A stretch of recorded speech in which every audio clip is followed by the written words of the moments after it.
The grain most commonly ground into flour is wheat. Flour mills use high protein or hard wheat species to make bread flour, and lower protein or soft wheat species to produce cake and pastry flour. All-purpose flour is a compromise with medium protein.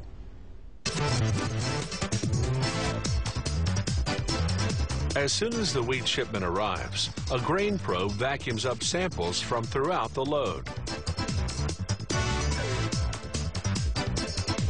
If the samples pass quality inspection, the mill gives the truck the go-ahead to dump the wheat onto an underground conveyor.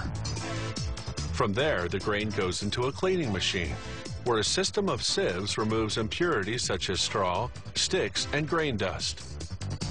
The wheat then goes into storage silos until milling time. The protein content of wheat varies by species, so the first step is to blend together the right varieties of wheat for the type of flour they'll be making. From the blender, the wheat goes through a second, more intensive cleaning system that removes the tiniest of impurities, such as weed seeds and dust. On the way to the milling machines, a scale tracks production quantities. This mill's vertical production line is 5 stories high. Gravity carries the wheat downward through a succession of milling machines. Each one grinds the grain between steel rollers and then sifts it. Particles too large to pass through a sieve continue downward into the next milling machine, and so on.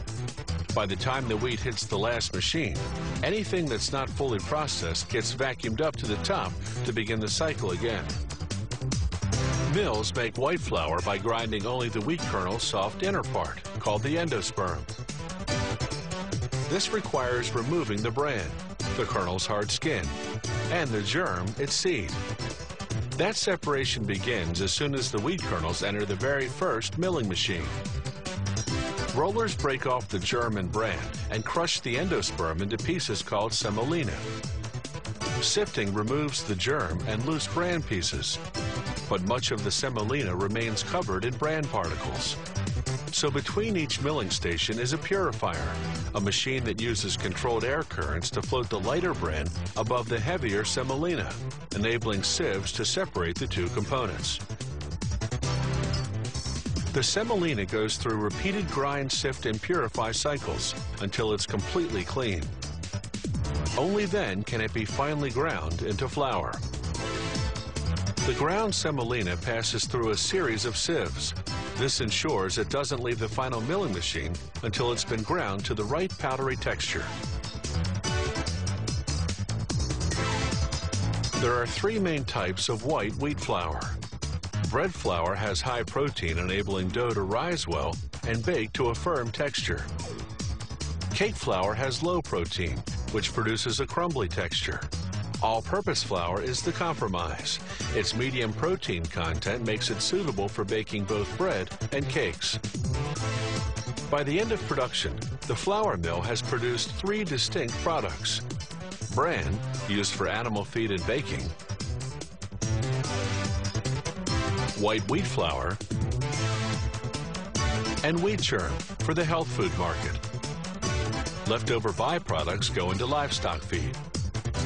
In the mill's quality control lab, they bake the product for which the flour is designed and then examine its appearance, texture, and taste.